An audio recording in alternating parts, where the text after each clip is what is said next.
Umiiri na po yan siya, guys. Opo.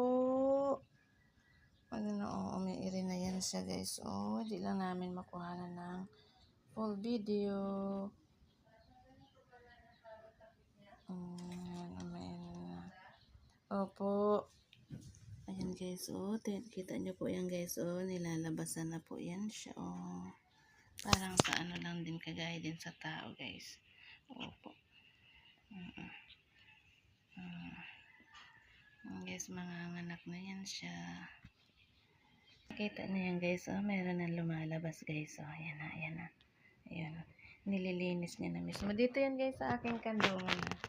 Sa kandungan ko yan mismo siya. Ayan. Ayan siya, meron na siyang, sa mga tao, yung nagbabawas na siya. Kita niyo po yung, guys, yung buntot niya, no? Yan dito sa may buntot niyan. Ayan.